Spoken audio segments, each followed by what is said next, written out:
Tadam! Et oui, j'ai une valise avec Bernard Millet, tous ces bouquins. Vous devez vous rappeler, j'ai déjà fait une vidéo concernant ces 4 romans, il me semble, ou 2, je sais plus. Mais en tout cas, j'en ai lu 4 déjà et je pense les relire parce que j'ai vendu mes 4 romans, romans thriller plutôt, pardon, que j'en ai racheté finalement. C'est vraiment con, c'était la même histoire avec Hélène Grémillon, je crois, le confident. J'en ai racheté et je pense le relire hein, parce que j'adore ce livre. Là, c'est pareil. Final, je passe chaque année quand il y a la sortie du livre de Bernard Minier. Je regarde, je me dis est-ce que je vais acheter, est-ce que je vais pas acheter. À chaque fois, je suis angoissée dans le sens que je n'ai pas lu le précédent. Est-ce que c'est la suite ou pas? Est-ce qu'il y a toujours ce marcasse? Donc, en fait, je suis embêtée et je me dis, au final, je vais tout acheter et puis on verra. Mais c'est la dernière fois que j'achète occasion parce que ici, je crois qu'il y a que de l'occasion. Ça m'étonnerait qu'il y a des livres neufs, je crois pas. Je crois que c'est que de l'occasion. Et il y en a qui sont en super bon état, d'autres en moins bon état. Je ne suis pas fan de l'occasion tout simplement parce que les gens ils mentent des fois ou des fois en fait ils n'ont pas du tout le même avis sur l'état du livre que moi je peux avoir et cette incompréhension ça me gêne beaucoup parce que quand je m'attends à recevoir quelque chose de nickel en super bon état ça ne l'est pas et du coup je suis très embêtée. Bon, on va dire que pour Bernard Minier je suis plutôt bien tombée, c'est quasiment tout en très bon état. Mais il y en aura d'autres, vous allez voir une autre vidéo, c'est pas terrible hein. Donc celle-ci, ça sera que la vidéo sur les thrillers de Bernard Minier, on va lui consacrer la vidéo entière. Vous pouvez aussi aller voir sur le petit i, je vais essayer de vous mettre ici le lien où j'ai parlé de ces livres. Les 2 ou 3 premiers j'ai adoré, le 3e ou le 4e j'ai pas du tout aimé je crois, et c'est ça qui m'a fait arrêter net la lecture tout simplement aussi parce que j'ai perdu les traces du personnage principal que je voulais retrouver dans chacun de ces bouquins et puis je ne retrouvais pas de deuxième personnage aussi je crois. Bon bref, je vous en parle dans la vidéo. Je vous invite à la voir parce que là je pense que mon avis sera différent par rapport à la première lecture. Donc je vais relire à nouveau. Et ici, il y a, par contre, je vais vous lire les 4e de couverture, donc si vous n'avez pas envie d'être spoilé, ne les regardez pas. Sachez qu'il y a toujours les chapitres en dessous de chacune de mes vidéos, donc c'est le timing en fait que je respecte, que vous pouvez cliquer dessus et voir chacun de livres sans voir forcément le résumé si vous voulez. Donc voilà, on va commencer, j'espère que c'est dans l'ordre comme j'ai bien rangé, je sais pas.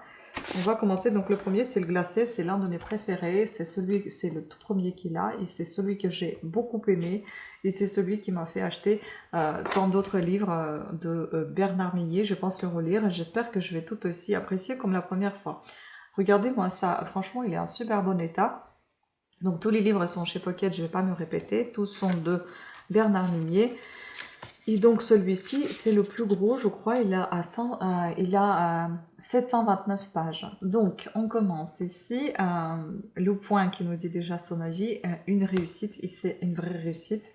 Puis on a d'autres avis ici, donc retenez bien ce nom Bernard Minier de Le Figaro littéraire, et c'est vrai, il devient de plus en plus connu, et c'est génial, je le félicite pour ça. Et le point encore de répit, point, ni pour les personnages, ni pour nous, une réussite. Et donc, prix du meilleur roman francophone au Festival Polar de Cognac. C'est génial, franchement, c'est vraiment un super bon livre, celui-là. Et moi, j'adore, en fait, tous ces livres sont dans les tons bleus. C'est juste le dernier, là, qui vient de sortir, Lucia, qui est noir. Mais bon, je sais pas s'il va changer les couleurs des bouquins, mais moi, j'adorais tous ces bleus-là. Tout est dans le bleu. En plus, c'est ma couleur préférée. Et je trouvais que c'était vraiment son empreinte dans la couleur bleue, les thrillers comme ça. Bon, bref, après, voilà. Donc, je vais vous lire la 4e de couverture. Dans une vallée encaissée des Pyrénées, au petit matin d'une journée glaciale de décembre, les ouvriers d'une centrale hydroélectrique découvrent le corps sans tête d'un cheval accroché à la falaise. Ce même jour, une jeune psychologue prend son premier poste dans le centre psychiatrique de haute sécurité qui surplombe la vallée. Le commandant Servaz Marcas, c'était chez Ravenne. J'ai dit Marcas, c'est Servaz. Un flic mélomane et intuitif se voit confier l'enquête la plus étrange de toute sa carrière. Voilà le premier. Ensuite, le deuxième, c'était le cercle, que j'ai aussi beaucoup aimé, mais le cercle, malheureusement, il est abîmé. Bon, il a coûté seulement 2 euros, mais en plus, on l'a cherché, on est allé le chercher. Mais le truc avec le cercle, c'est que je comprends pas pourquoi il est aussi bleu. Soit il a perdu de ses couleurs, soit il était comme ça à la base, je ne sais pas. Ça me paraît très bizarre qu'il soit aussi bleu. Bref, voilà le cercle. Donc ici, nous sommes à encore plus que l'autre, 789 pages. Il est encore plus épais. Pourquoi la mort s'acharne-t-elle sur Marsac, petite ville universitaire du sud-ouest? Une prof assassinée, un éleveur dévoré par ses propres chiens et un mail énigmatique peut être signé par le plus retors des serial killers. Confronté dans son enquête à un univers terrifiant de perversité, le commandant Servaz va faire l'apprentissage de la peur pour lui-même comme pour les siens. Donc ici, l'avis de Figaro littéraire, Bernard Minier persiste et signe. Après l'éclatant succès de son premier roman glacé, le voilà qui confirme son talent avec le cercle. Et donc, avis de version féminin, l'auteur mène son suspense de main de maître et on ralentit sa lecture pour que le livre ne se termine pas. C'est vrai qu'il sait tenir le suspense. Le troisième, c'était lequel? Je crois que c'était N'étant pas la lumière. Oui, je crois que c'était N'étant pas la lumière et ensuite c'était une putain d'histoire qui m'a fait arrêter tout. Donc N'étant pas la lumière, regarde, non mais l'état, elle est vraiment... la personne, elle m'a envoyé un lot de 7 livres, il me semble, et j'ai dit, est-ce que vous les avez lus? Elle m'a dit oui. Je sais pas comment il faut lire pour que ça soit aussi en aussi parfait état. Les tranches ne sont pas cassées, c'est vraiment génial. Moi, je lis proprement mes bouquins, j'ai pas envie de les abîmer, mais alors là, c'est encore au-dessus de ce que je fais moi.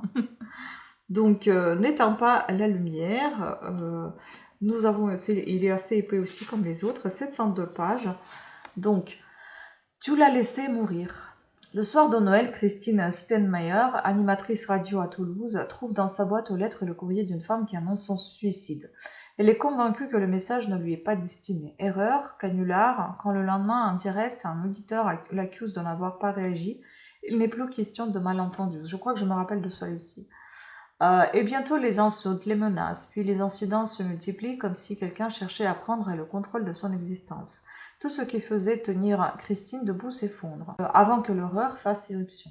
Dans les ténèbres qui s'emparent de sa vie, la seule lueur d'espoir pourrait bien venir d'un certain Martin Servaz. Donc, avis de elle, on ne voit rien venir, mais on crève de savoir, la signature des grands polars. Donc en fait, ce qui est bien ici, c'est qu'on suit toujours notre personnage de Martin Servaz, mais les enquêtes sont différentes. Donc on peut juste voir sa vie, ce qui est bien de suivre chacun de ses bouquins, enfin l'un après l'autre, les lire. Mais sinon, je pense que ça peut se lire aussi indépendamment, pareil. Mais moi, je voulais tout. Une fois que j'aurai lu tout, je vous dirai si on pouvait les lire séparément ou pas. Mais je pense que c'est faisable. Si vous voulez pas suivre sa vie de ce flic. Voilà, c'est celui-ci qui m'a un peu déçu en fait, mais bon, je vais le relire, on verra bien, peut-être que j'étais pas dans le mood de cette lecture, donc une putain d'histoire, pourtant j'adore la couverture. Ces livres, elles sont toujours très épais, hein. Celui-ci, il fait environ 600 pages, un peu moins que les autres, donc au commencement était la peur. Et justement, c'est ça que j'ai pas apprécié. Donc, hors des flots déchaînés, une main tendue vers le ciel, un pont de bateau qui tingue, la pluie qui s'abat, et la nuit. Le début d'une putain d'histoire. Une histoire d'amour et de peur, de bruit et de fureur. L'histoire de Henry, 17 ans, que le meurtre de sa petite amie plonge dans l'enfer de soupçon. Sur son île, Glass Island, battue par les vents, cernée par la brume 360 jours par an, et uniquement accessible par ferry, tout le monde connaît tout le monde. Jusqu'au plus noir de ses secrets. Ou du moins, le croit-on. Quand la peur gagne, la vérité s'y perd. Donc, l'avis de Le Point, un livre captivant jusqu'à la toute fin. Et femme actuelle du grand art. C'est sûr, hein, il sait tenir le suspense. C'est ça que, en fait, moi quand j'ai parlé de cet écrivain, de cet auteur, personne ne connaissait qui c'est. Et même encore maintenant, des fois j'en parle et ils savent pas les gens. Mais quand je vois l'engouement autour de ces livres, c'est impossible de trouver déjà. Il y a certains qui sont impossibles de trouver. La chasse, par exemple, au format poche, c'est compliqué. Enfin, en occasion, hein, je parle. Peut-être que c'est moins compliqué en neuf. Mais voilà, c'est... les gens, ils montent les prix de... C'est fou. C'est pour dire à quel point c'est quand même demandé. Et puis j'aime beaucoup, en fait, dans ces livres, elles sont... son nom, en fait, il est en argenté et ça brille. C'est beau. Après, il y a Nuit. J'espère que je ne me suis pas trompée dans l'ordre. Donc, Nuit. Ici, nous avons, je pense aussi, environ 600 pages. C'est ça, tout juste. Nuit de tempête en mer du Nord. Secoué par des vents violents, l'hélicoptère dépose Kirsten Nygaard sur une plateforme pétrolière. L'inspectrice norvégienne enquête sur le meurtre d'une technicienne de la base offshore. Un homme manque à l'appel. En fouillant sa cabine, Kirsten découvre une série de photos. Quelques jours plus tard, elle est dans le bureau de Martin Servaz. L'absent s'appelle Julian Hirschman. Le tueur-auteur est insaisissable que le policier poursuit depuis des années. Étrangement, sur plusieurs clichés, Martin Servaz apparaît. Kirsten lui tend alors une autre photo, celle d'un enfant. Au dos, juste un prénom, Gustave. Pour Kirsten et Martin, c'est le début d'un voyage terrifiant, avec au bout de la nuit le plus redoutable des ennemis. Ah, ça sent un peu Millennium, ça. Donc, Nuit, le polar qui vous empêchera de dormir. Bernard Lehu de RTL. Pas la nuit, alors, on va pas le lire. La nuit, on va pas le lire la nuit, non. Franchement, là, je suis pas du tout déçue par l'état des bouquins. Ils sont en parfait état. Les sœurs, pas les sœurs. Et j'aime beaucoup ces noms courts, en fait. Ces noms courts, ces couvertures bleues, c'est tout lui. Par contre, là, on n'a pas la brillance argentée. Bon, c'est pas grave. Alors ici, nous sommes à 500 livres, je pense. Oui, il y a une petite page qui s'est pliée, c'est pas grave. On est environ à un petit peu plus de 105 pages. Donc, Sœurs, mai 1993. Deux sœurs sont retrouvées mortes en bordure de Garonne, vêtues de robes de communiantes et attachées à des troncs d'arbres. C'est la première enquête de jeune Martin Servaz qui vient d'intégrer la PG de Toulouse. Très vite, il s'intéresse à Eric Lang, auteur de romans policiers à l'œuvre aussi cruelle que dérangeante. Les deux sœurs n'étaient-elles pas ses fans? L'un de ses plus grands succès ne s'appelle-t-il pas La Communiante? L'affaire connaît un dénouement inattendu, laissant Servaz rongé par le doute. Dans cette enquête, estime-t-il une pièce manque une pièce essentielle. Février 2018, l'écrivain Eric Lang découvre sa femme assassinée, elle aussi vêtue en communiante. 25 ans après le double crime, Martin Servaz est rattrapé par l'affaire. Le choc réveille ses premières craintes, jusqu'à l'obsession. Une épouse, deux sœurs, trois communiantes, et si l'enquête de 93 s'était trompée de coupable. Waouh! Bon, il ne reste plus beaucoup, il ne reste que 3, et là, je me suis plantée. J'en ai commandé 2 fois la même. Donc, il y en a un qui sera vendu, mais les deux sont en parfait état, donc je sais pas lequel choisir, je verrai bien de plus près. Je pense que celui-ci, il est en meilleur état que celui-là. Bon, à voir. Donc là, c'est M, le bord de l'abîme. Je le connais pas du tout, je l'ai jamais vu en plus en vente, donc peut-être que j'ai vraiment passé à côté. Donc ici, nous sommes à 630 pages. Hong Kong. On voyage pas mal avec lui maintenant. C'était en France, maintenant on voyage. Entre ses rues frénétiques et ses néons insomniaques, la ville dresse ses gratte-ciels. D'immenses aquariums technologiques où se décide le futur de l'humanité. C'est là, dans l'atmosphère poisseuse de l'été tropical, qu'une Française Moira intègre la firme Ming, concentrée d'intelligence artificielle censée devancer nos désirs. Mais pour la jeune femme, l'utopie vire au cauchemar. Derrière les murs du centre ultra-secret, des employés sont retrouvés mortes, violées, torturées. Que cherche vraiment l'Empire Ming? Bienvenue chez M, au bord de l'abîme. Oh là là, ça va être vraiment difficile, je pense, celui-ci. Donc, un thriller dopé à la 5G. Fabrice Drouzy, Libération. Alice Develay, Le Figaro, donc M, le bord de l'abîme, s'ouvre comme lorsqu'on s'apprête à regarder un film d'horreur avec ce savant mélange d'appréhension et de fascination. Un thriller intelligent qui a le don d'être clairvoyant sur notre société ultra-connectée. On verra, on verra. Pour le moment, c'est le seul qui me parle le moins. Ensuite, La Vallée. Donc celui-ci, il est environ à 600 pages. Pareil, en super bon état comme neuf. Je crois que quelqu'un est en train d'agir comme s'il se prenait pour Dieu. Un appel au secours au milieu de la nuit. Une vallée coupée du monde, une abbaye pleine de secrets, une forêt mystérieuse, une série de meurtres épouvantables, une population terrifiée qui veut se faire justice, un corbeau qui accuse, une communauté au bord du chaos. Une nouvelle enquête de Martin Servaz. Prometteur. Le Figaro littéraire, donc tout en menant de main de maître son histoire Minier, poursuit une réflexion sur le mal qui nous concerne tous. Et donc Bernard Lehu de RTL, l'un des maîtres désormais incontestés du suspense à la française, frappe un grand coup. Ça fait plaisir franchement quand il y a des auteurs français qui sont aussi puissants en suspense et reconnus quand même. Génial, j'adore. Et enfin le dernier, pour tout ce qui est de poche, hein, j'ai pas Lucia parce qu'elle n'est pas encore sortie en poche, mais je vais l'acheter en poche aussi pour avoir la totalité de Bernard Minier. Cette fois-ci, je ne pense pas le revendre. Peut-être avec des années, beaucoup plus tard, mais là, actuellement, je pense le garder parce que c'était mon écrivain coup de cœur et je pense le garder pour les prochains jours, les prochaines années. Les prochaines années, on verra par la suite si mon avis va changer un jour, mais en tout cas, actuellement, je l'aime beaucoup et je vais le garder. Donc, je vais conserver ces livres. Donc ici, on est un petit peu plus à 105 pages. Donc voilà, c'est ça, Lucia. Voilà. Je voudrais bien le prendre aussi. Moi, j'aime beaucoup comment elle est, mais je veux avoir tout en poche. Sinon, c'est un XO édition. Donc ici, le dernier. Une nuit de pleine lune en Ariège. L'homme en voiture qui rentre chez lui n'a pas le temps d'éviter le cerf venant de surgir des bois. La terrible collision n'est pourtant pas le pire des chocs.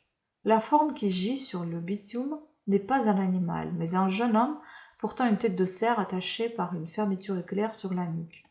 Appelé sur les lieux de l'étrange accident, le commandant Servaz est vite convaincu que la victime fuyait quelque chose, ou quelqu'un, comme une bête traquée. Mais Martin Servaz ne peut imaginer la véritable nature de cette chasse, pas plus qu'il ne peut deviner les contours des sentiers de la peur sur lesquels cette enquête va le mener. Ah oui, c'est flippant quand même, hein. Donc Augustin Trapenard, Boomerang de France Inter, un livre qui réussit à la fois le pari du plaisir, de l'intelligence et de la nuance. Et puis Bruno Corti, Le Figaro littéraire, affûté comme jamais, Bernard Minier montre un pays au bord de l'implosion. Voilà, donc trop contente, donc plus qu'à lire maintenant et partager avec vous mes avis sur ces lectures. Donc soit je vous ferai un gros point lecture de tout, soit je vais faire petit à petit parce que j'ai peur aussi de spoiler pas mal de choses si je fais tout dans une seule vidéo. Peut-être que un livre parmi tant d'autres, ça sera peut-être pas plus mal que ça. Voilà, donc sur ce, je vous remercie beaucoup de votre attention, j'espère que vous avez apprécié, dites-moi ce que vous pensez de cet auteur, est-ce que vous le lisez, est-ce que vous le connaissiez déjà, est-ce que vous avez tous ces livres, est-ce que vous avez tout lu ou pas, mais non spoiler, surtout pas. Voilà, sur ce, à très bientôt, pensez à vous abonner et activer la petite cloche de notification. Ciao!